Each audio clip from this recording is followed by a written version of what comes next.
മത്തായി എഴുതിയ സുവിശേഷം 11-ാം അധ്യായം. യേശു തൻ്റെ 12 ശിഷ്യന്മാരോട് കൽപ്പിച്ചു തീർന്ന ശേഷം അതത് പട്ടണങ്ങളിൽ ഉപദേശിപ്പാനും പ്രസംഗിപ്പാനും അവിടെ നിന്ന് പുറപ്പെട്ടു പോയി. യോഹന്നാൻ കാരാഗൃഹത്തിൽ വെച്ച് ക്രിസ്തുവിൻ്റെ പ്രവൃത്തികളെക്കുറിച്ച് കേട്ടിട്ട് തൻ്റെ ശിഷ്യന്മാരെ അയച്ചു. വരുവാനുള്ളവൻ നീയോ, ഞങ്ങൾ മറ്റൊരുവനെ കാത്തിരിക്കുകയോ എന്ന് അവർ മുഖാന്തരം അവനോട് ചോദിച്ചു. യേശു അവരോട്, കുരുടർ കാണുന്നു, മുടന്തർ നടക്കുന്നു, കുഷ്ഠരോഗികൾ ശുദ്ധരായി തീരുന്നു, ചെകിടർ കേൾക്കുന്നു, മരിച്ചവർ ഉയർക്കുന്നു, ദരിദ്രരോട് സുവിശേഷം അറിയിക്കുന്നു എന്നിങ്ങനെ നിങ്ങൾ കേൾക്കുകയും കാണുകയും ചെയ്യുന്നത് യോഹന്നാനെ ചെന്ന് അറിയിപ്പിൻ. എന്നാൽ എങ്കിൽ ഇടറിപ്പോകാത്തവൻ എല്ലാം ഭാഗ്യവാൻ എന്നുത്തരം പറഞ്ഞു. അവർ പോയ ശേഷം യേശു യോഹന്നാനെ കുറിച്ച് പുരുഷാരത്തോട് പറഞ്ഞു തുടങ്ങിയത്, നിങ്ങൾ എന്ത് കാണുവാൻ മരുഭൂമിയിലേക്ക് പോയി? കാറ്റിനാൽ ഉലയുന്ന ഓടയോ? അല്ല, എന്ത് കാണുവാൻ പോയി? മാർദ്ദവ വസ്ത്രം ധരിച്ച മനുഷ്യനെയോ? മാർദ്ദവ വസ്ത്രം ധരിക്കുന്നവർ രാജഗൃഹങ്ങളിലല്ലോ. അല്ല, എന്തിനു പോയി? ഒരു പ്രവാചകനെ കാണുവാനോ? അതെ, പ്രവാചകനിലും മികച്ചവനെ തന്നെ എന്ന് ഞാൻ നിങ്ങളോട് പറയുന്നു. ഞാൻ എൻ്റെ ദൂതനെ നിനക്ക് മുമ്പായി അയക്കുന്നു. അവൻ നിന്റെ മുൻപിൽ നിനക്ക് വഴിയൊരുക്കും എന്ന് എഴുതപ്പെട്ടിരിക്കുന്നവൻ അവൻ തന്നെ. സ്ത്രീകളിൽ നിന്ന് ജനിച്ചവരിൽ യോഹന്നാൻ സ്നാപകനേക്കാൾ വലിയവൻ ആരും എഴുന്നേറ്റിട്ടില്ല. സ്വർഗരാജ്യത്തിൽ ഏറ്റവും ചെറിയവനോ അവനിലും വലിയവൻ എന്ന് ഞാൻ സത്യമായിട്ട് നിങ്ങളോട് പറയുന്നു. യോഹന്നാൻ സ്നാപകന്റെ നാളുകൾ മുതൽ ഇന്നേ വരെ സ്വർഗരാജ്യത്തെ ബലാത്കാരം ചെയ്യുന്നു. ബലാത്കാരികൾ അതിനെ പിടിച്ചടക്കുന്നു. സകല പ്രവാചകന്മാരും ന്യായപ്രമാണവും യോഹന്നാൻ വരെ പ്രവചിച്ചു. നിങ്ങൾക്ക് പരിഗ്രഹിപ്പാൻ മനസ്സുണ്ടെങ്കിൽ വരുവാനുള്ള ഏലിയാവ് അവൻ തന്നെ. കേൾപ്പാൻ ചെവിയുള്ളവർ കേൾക്കട്ടെ. എന്നാൽ ഈ തലമുറയെ ഏതിനോട് ഉപമിക്കേണ്ടു?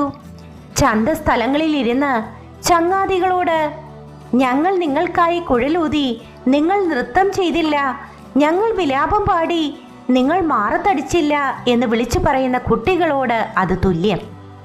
യോഹന്നാൻ തിന്നുകയും കുടിക്കുകയും ചെയ്യാത്തവനായി വന്നു. അവന് ഭൂതമുണ്ടെന്ന് അവർ പറയുന്നു. മനുഷ്യപുത്രൻ തിന്നും കുടിച്ചും കൊണ്ട് വന്നു. തിന്നിയും കുടിയനുമായ മനുഷ്യൻ ചുങ്കക്കാരുടെയും പാപികളുടെയും സ്നേഹിതൻ എന്ന് അവർ പറയുന്നു. ജ്ഞാനമോ തൻ്റെ പ്രവൃത്തികളാൽ നീതീകരിക്കപ്പെട്ടിരിക്കുന്നു. പിന്നെ അവൻ തൻ്റെ വീര്യപ്രവൃത്തികൾ മിക്കതും നടന്ന പട്ടണങ്ങൾ മാനസാന്തരപ്പെടായികയാൽ അവയെ ശാസിച്ചു തുടങ്ങി. കോരസീനെ, നിനക്ക് ഹാ കഷ്ടം! ബേത്സയിദേ, നിനക്ക് ഹാ കഷ്ടം!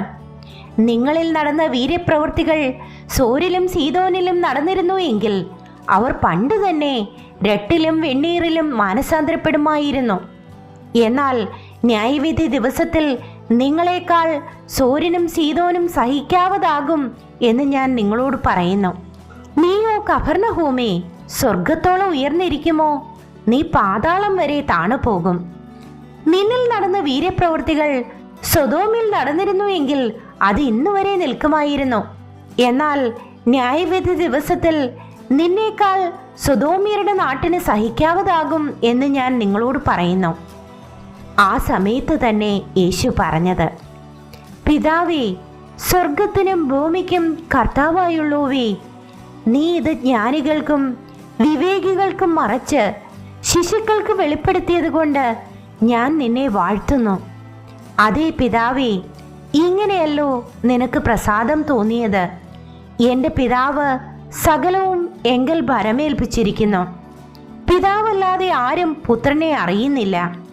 പുത്രനും പുത്രൻ വെളിപ്പെടുത്തി കൊടുപ്പാൻ ഇച്ഛിക്കുന്നവനും അല്ലാതെ ആരും പിതാവിനെ അറിയുന്നതുമില്ല. അധ്വാനിക്കുന്നവരും ഭാരം ചുമക്കുന്നവരുമായുള്ളവരെ, എല്ലാവരും എൻ്റെ അടുക്കൽ വരുവിൻ, ഞാൻ നിങ്ങളെ ആശ്വസിപ്പിക്കും.